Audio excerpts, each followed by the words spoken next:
할렐루야, 반갑습니다. 오늘 마태복음 15장 21절부터 28절 말씀, 가나안 여인의 믿음이란 제목으로 잠깐 말씀을 나누도록 하겠습니다. 오늘 말씀에는 예수님께서 두로와 시돈 지역으로 가시다가 가나안 여자 하나를 만나게 되었습니다. 그 여인은 소리를 지르며 예수님께 와서 주 다윗의 자손이여 나를 불쌍히 여겨 주옵소서, 내 딸이 흉악하게 귀신 들렸습니다 라고 하며 예수님께 도움을 청했습니다. 예수님은 한 말씀도 하지 않으셨고 제자들이 와서 예수님 한 여자가 뒤에서 소리를 지르니까 저 여자 좀 멀리 내보내야 되겠습니다 라고 이야기를 했습니다. 그때 이 여자가 계속해서 소리를 지르게 되었습니다. 그때 예수님께서 말씀하시기를 나는 이스라엘의 집에 잃어버린 양 외에는 다른 데로 보내심을 받지 않았다라고 하며 거절을 합니다. 그때 여인이 와서 예수님께 절을 하고 이야기를 하죠. 예수님, 저를 좀 도와주십시오. 예수님께서는 자녀의 떡을 취하여 개에게 던짐이 마땅하지 아니하다라고 하며 또 거절을 하셨습니다.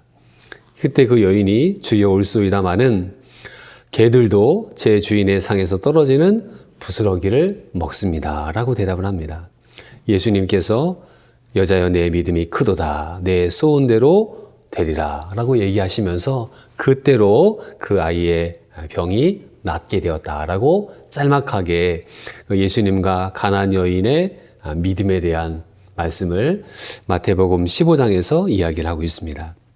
함께 말씀을 조금 깊이 들어가 보면은요, 예수님께서는 지금 두로와 시돈이라고 하는 지역에 가셨어요. 이스라엘의 지도를 보면은 지중해를 끼고 있는 도시들이 있습니다. 거기가 바로 두로와 시돈인데요. 우리가 잘 알다시피 항구라는 도시는 미신이 굉장히 많습니다. 바다를 끼고 있기 때문에 미신을 많이 섬기는 곳이 바로 항구고, 두로와 시돈은 엘리야 시대 때 이세벨의 고향이기도 합니다. 여기는 바로 바알 숭배, 우상의 그런 도시였던 곳이죠. 예수님께서 그 우상의 지역에 들어가시게 됐다는 것입니다. 그때 이 한 여인이 예수님께 와서 소리를 지르며 간청을 합니다. 우리는 보통 소리를 지르지 않죠. 왜냐하면은 대부분의 현대인들이 소리 지를 일이 별로 없습니다. 하루를 살아도 그렇게 크게 소리 지를 일이 없습니다. 그러나 이제 교통사고가 난다던가 굉장히 위급할 때는 소리를 지르죠. 예를 들어서 불이 났다. 불이 났는데 소리 안 지를 사람 있습니까? 불이야 소리를 지르겠죠. 또 누가 쓰러져 있다. 그럼 사람 살려주세요. 소리를 지를 수밖에 없는 것입니다. 오늘 이 여인은 예수님을 부를 때 예수님이라고 부르지 않고 다른 호칭을 썼어요. 여기 22절에 보니까 주 다윗의 자손이여. 그러니까 이 두로와 시돈에 살고 있는 이방 여인이지만 예수님이 누구신지에 대한 소문은 들었다는 것입니다. 그래서 예수님은 보통 인간이 아니라 다윗의 자손으로 오신 메시아라는 그런 믿음을 가지고 있었다는 것입니다. 현대의 젊은 사람들, 신앙에 대한 점잖음을 갖고 있는 사람들은 소리 지르지 않습니다. 조용히 큐티를 하고 조용히 묵상하는 것이죠. 그러나 인생의 위급함을 만난 사람은 소리 지르지 않을 수밖에 없는 것입니다. 소리를 지를 수밖에 없는 것이에요. 우리의 신앙은 하나님 앞에 모든 것을 내려놓는 자가 되어야 됩니다. 소리를 지르는 사람은요, 체면을 다 버린 사람이에요. 자존심을 다 버린 사람이에요. 그런 사람만 소리를 지를 수 있는 것입니다. 하나님 앞에 소리를 지를 수 있다는 거, 이거 얼마나 큰 은혜인지 모릅니다. 그러면은 그 소리를 지르면은 응답이 있어야 되잖아요. 근데 예수님은 오늘 침묵하신다는 것입니다. 예수님이 너무나 냉랭하게 대답을 하지 않으세요. 23절 말씀 보면은 예수는 한 말씀도 대답하지 아니하시니 그렇게 부르짖는데도 예수님께서 한 말씀도 하지 않으세요. 결국에 제자들이 와서 예수님, 저 여자가 우리 뒤에서 소리를 지르오니 그를 내보내야 되겠습니다 라고까지 이야기합니다. 예수님의 침묵은 우리를 낙심시키게 되죠. 보통 사람 같으면은 기도했을 때 응답이 되지 않잖아요. 그러면은 포기하게 됩니다. 또 낙심하게 됩니다. 그리고 안 하게 됩니다. 그러나 이 여인은 예수님밖에는 의지할 데가 없는 거예요. 이 여인의 고통은 무엇이었냐면은 자기의 딸이 있는데 딸이 흉악한 귀신에 들렸다는 것입니다. 현대는 이렇게 귀신 들린 사람들을 보기가 쉽지 않죠. 뭐 영화 속에서나 우리가 보게 되고, 정말 살아가는 동안에 귀신 들린 사람을 한 번도 못 본 사람들도 굉장히 많을 것 같습니다. 근데 저의 그 경험으로 보면은 귀신 들린 사람들을 어렸을 때부터 좀 종종 봐왔습니다. 그 사람들의 특징을 보면은 정신이 어리 빠져 있어요. 그래서 혼이 빠져 있는 것처럼 무기력한 그런 모습을 보이기도 하고, 또 제가 봤던 사람들은 굉장히 두려움에 있어서 사람들을 피하던 모습들도 있고요. 또 반대의 경우들도 있었는데 굉장히 포악한 경우들도 있었습니다. 그래서 굉장히 예쁜 여자분이신데, 젊은 새댁인데도 엄청나게 욕을 하는 거예요. 깜짝 놀랄 정도로. 두려운 일이죠. 그래서 이 흉악한 귀신을 들린 이 딸을 이 어머니가 얼마나 다니면서 노력을 했겠습니까? 아마 이 시돈에 있었기 때문에 바알을 찾아가서 아마 기도하지 않았을까요? 또 바닷가에 있는 신들을 찾아 기도하지 않았을까요? 다 해봤습니다. 안 되는 거예요. 결국에 소문을 들었는데 나사렛 예수, 다윗의 자손이라는 분이 있는데, 그분은 죽은 자를 살리고 귀머거리의 귀를 열게 하고 장님의 눈을 뜨게 한다는 그분이 자기 동네에 오신다고 하니까 그 여인은 예수님께 찾아가서 기도하게 된 것입니다. 현대인들은 보이지 않는 정신병에 걸려 있습니다. 우울증에 빠져 있는 사람들이 너무나 많고요. 또 이 조울증에 걸려 있는 사람들도 많고, 뭔가에 중독되어져 있는 수많은 사람들을 보게 됩니다. 이 모든 사람들 역시 누군가의 소중한 가족이죠. 이 흉악한 귀신 들린 이 여자아이에게 한 가지 기댈 수 있는 것은 어머니였습니다. 그래서 그 어머니가 이 딸을 데리고 예수님께 나온 것이죠. 예수님께서 이 여인의 기도를 외면하신 것은 그의 믿음을 테스트하기 위함입니다. 자, 볼까요? 이 여인은 예수님께 오게 됐습니다. 자, 그러면서 어떻게 한 줄 아십니까? 25절에 보니까 여자가 와서 예수께 절하며 이르되 주여 저를 도우소서. 예수님께 왔는데요, 서 있지 못하는 거예요. 너무너무 급하다 보니까 예수님께 절을 하고 맙니다. 교회에서 이렇게 기도할 때 보면은 우리가 보통 이제 좌식 문화, 의자의 문화에 익숙하기 때문에 요즘 시골 교회도 마찬가지고 다 의자에서 예배를 드립니다. 바닥에 앉는다는 것은 낮아진다는 뜻이죠. 그래서 이 예수님을 만나게 됐을 때 서서 예수님께 간청을 한 게 아니라 그냥 예수님 보자마자 엎드려서 예수님 도와주십시오 라고 그가 예수님께 간청을 하게 됩니다. 무릎을 꿇고 절을 한다는 것은 체면을 버리고 자존심을 버리는 일이죠. 현대인들은 예수님께 나올 때 버리지 못하는 게 있어요. 내가 왕년에 누군데, 내가 이래봐도, 내가 이걸 했는데 라고 하면서 예수님께 무릎 꿇지 않습니다. 예수님은 두 가지의 대답을 하셨더라고요. 첫 번째 대답은 나는 이스라엘의 집에 잃어버린 양들 외에는 다른 데로 보내심을 받지 못하였다. 그래서 이방인들과는 관계없다. 예수님이 선을 딱 그으셨어요. 이 여자가 계속 간청하니까 자녀의 떡을 취해서 개에게 던지는 것은 마땅하지 않다. 예수님은 논리적으로 이 여자를 보내려고 했습니다. 그런데 이 여인은요, 이렇게 대답을 했네요. 주여 올소이다마는 애들도 제 주인의 상에서 떨어지는 부스러기를 먹나이다. 예수님 말씀이 옳습니다. 근데 저는 지금 옳고 그름을 논하는 것이 아니라 저는 예수님의 도움을 구하는 것입니다. 우리는 따지기를 좋아하잖아요. 이것이 옳다, 저것이 옳다, 이게 바르다, 저게 바르다. 따지기를 좋아합니다. 근데 그 따지기를 좋아하는 사람은 예수님께 나아가지 못하는 거예요. 그 모든 것들을 내려놓지 않고는 응답을 받을 수가 없는 것입니다. 그래서 이 여인은 부스러기를 붙잡는 믿음을 갖고 있어요. 어떤 분은 이 본문을 가지고서 부스러기의 영성이다라고까지 표현을 했더라고요. 부스러기의 영성은 무엇입니까? 그것은 자신을 개처럼 생각하는 그 예수님의 대답에 그것을 인정하는 것입니다. 성경에 보면은 나는 벌레라. 즉 하나님이라는 그런 창조주가 보실 때 이 우주가 얼마나 큽니까? 근데 그 우주 가운데 지구가 있고 그 지구 가운데 대한민국이 있고 대한민국 가운데 우리가 사는 도시가 있고 거기에 내 한 사람이 있는데 그 존재가 얼마나 미약한 존재입니까? 그래서 나는 벌레라까지 표현을 했단 말이에요. 근데 예수님이 자기를 개로 표현을 했을 때 얼마나 심한 모욕감을 느낍니까? 그런데 이 여인은요, 그걸 따지지 않습니다. 그리고 예수님께 자기에게 주실 그 주인의 상에서 떨어지는 부스러기를 구하죠. 부스러기의 영성을 가지고 있습니다. 부스러기의 영성은 겸손과 인내입니다.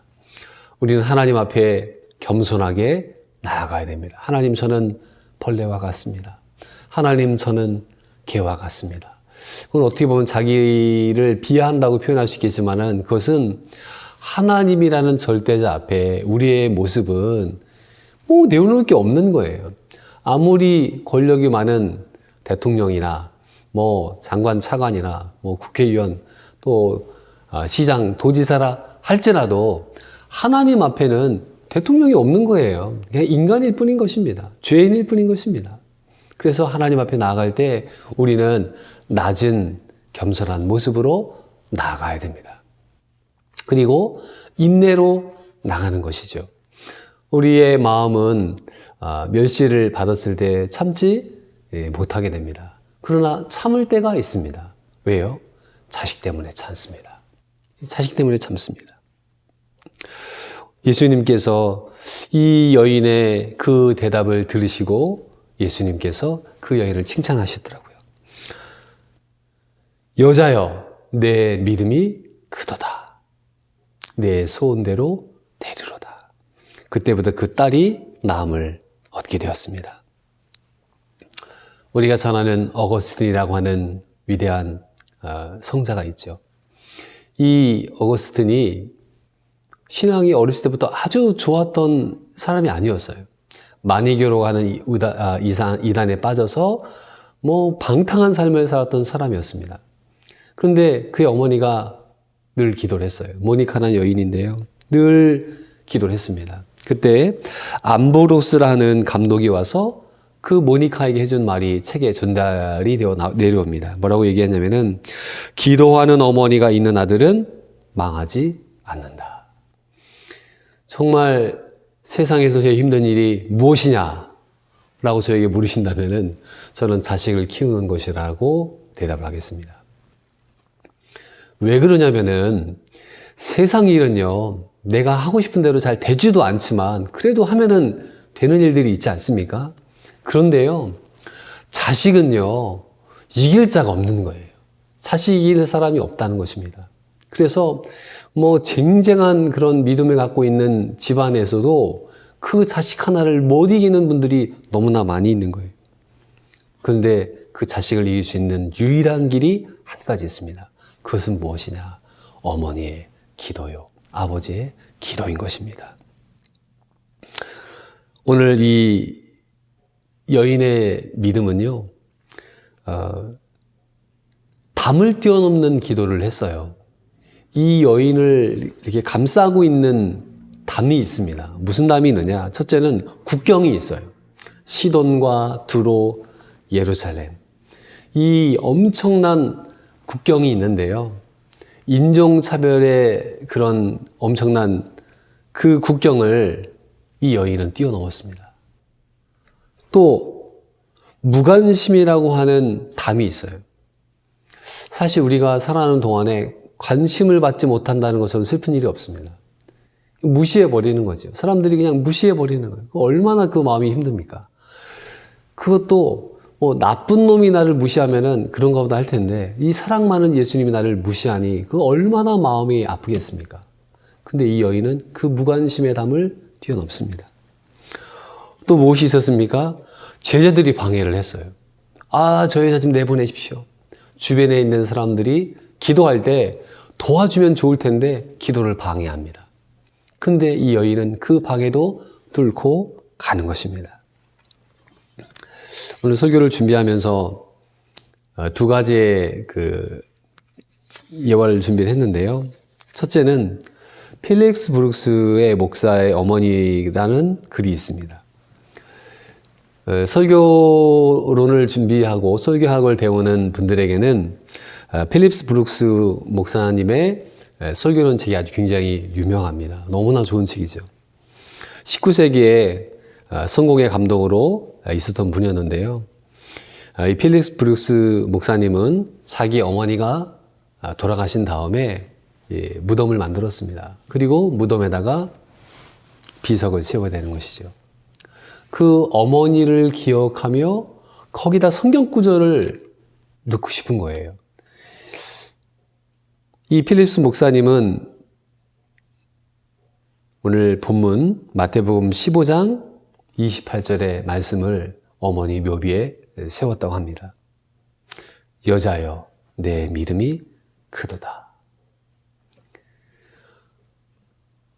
세상을 떠나는 그 어머니를 기억하는 그 아들은 어머니의 믿음을 생각했다는 것입니다. 사람이 한번 살다가 언젠가는 죽지 않습니까?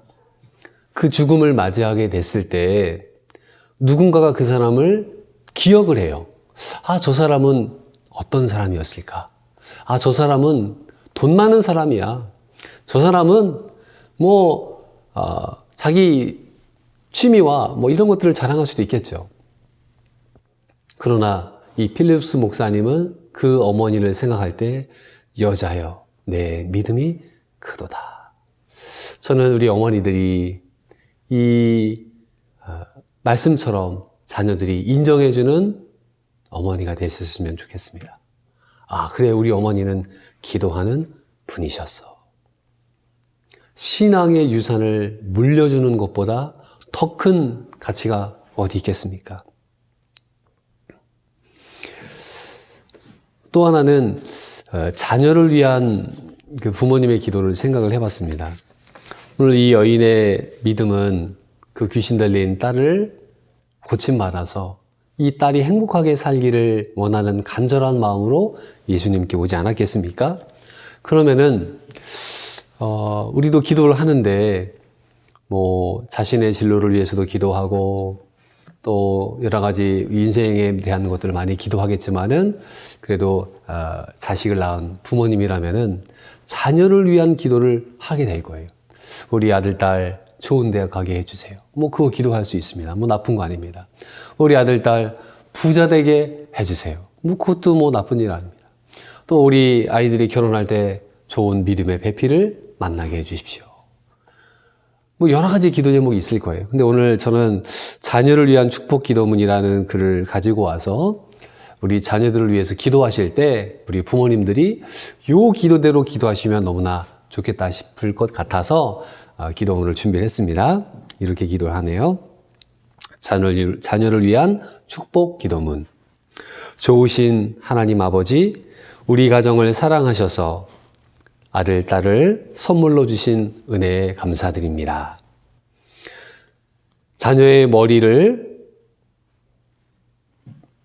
복 주셔서 솔로몬처럼 지혜와 명철이 충만하게 하시고 하나님의 뜻이 무엇인지 분별하는 자가 되게 하옵소서. 두 눈을 복 주셔서 회개의 눈물을 주시고 세상의 헛된 것이 아니라 에스겔의 환상처럼 하나님의 환상과 비전을 바라보는 자녀가 되게 하소서. 자녀의 두 귀에 복을 주셔서 사무엘처럼 하나님의 음성을 들을 수 있는 자녀가 되게 하여 주옵소서. 입술을 복 주셔서 입술에 복을 주셔서 기도와 찬송이 끊이지 않게 하시고 바나바처럼 감사와 위로와 열정의 삶을 사는 자가 되게 하옵소서. 가슴에 복을 주셔서 구원에 대한 감격이 넘치게 하시고 예수님의 성품을 주셔서 온유와 용서와 열정의 삶을 사는 자녀가 되게 하옵소서. 두 손에 복을 주셔서 예수님처럼 제자들의 발을 씻을 수 있는 겸손과 섬김의 자녀가 되게 하소서. 두 발을 복 주셔서 욕망의 길이 아니라 십자가의 길을 묵묵히 걷는 자가 되게 하옵소서. 기도를 쭉 읽으면서 느끼는 것은 우리의 기도는 너무 이 물질적인 기도에 많이 갇혀 있구나라는 생각을 해보게 됐습니다. 왜냐하면 우리는 지금 자본주의 시대에 살아가고 있거든요. 이 자본주의 시대는 돈이 힘이고 돈이 하나님인 그 시대에 살아가고 있죠. 근데 그것은 영원하지 않다는 것입니다. 우리의 아이들이 하나님을 잘 섬길 수 있는 아이들로 자라나서 또 하나님께 쓰임받는 아이들이 되도록 기도해 주시면 너무나 좋겠습니다. 오늘 가나안 여인의 믿음이란 말씀을 함께 나누면서 우리 부모님들은 자녀들을 위한 기도를 하셔야 되겠죠. 물론 아픈 아이들에게는 치유의 기도가 필요하고 또 진로에 대한 많은 기도들이 필요합니다. 특별히 우리에게는 아이들의 성품에 대한 기도들을 많이 하시면 너무나 좋겠습니다. 그래서 오늘도 하나님께서 기뻐하시는 믿음의 가문을 만들어 가시는 우리 모든 성도님들 되시기를 주님의 이름으로 축원드립니다. 아멘. 기도하겠습니다. 사랑이 많으신 하나님 아버지, 오늘 가나안 여인의 기도와 그의 인내와 그의 자세를 보게 됩니다. 하나님, 기도할 때 낙심하고 포기할 때가 얼마나 많이 있는지요. 낙심하지 않고 포기하지 않고 부스러기의 영성을 구하는 이 여인의 믿음처럼 하나님께 나아가길 원합니다. 특별히 우리 자녀들을 위해 기도할 때 이 아이들의 성품을 위해서 기도하고 하나님께 쓰임받는 우리 아이를 낼 수 있도록 복을 내려 주시옵소서. 때로는 자녀들 때문에 괴로워하고 힘들어하는 우리 부모님들이 있습니다. 하나님 위로하여 주시고 모니카가 기도했을 때 어거스틴이라는 큰 믿음의 인물이 나온 것처럼 우리 기도하는 어머니들로 인하여서 한국교회를 살릴 수 있는 믿음의 용사들이 등장하게 하여 주옵소서. 예수님의 이름으로 기도드리옵나이다. 아멘.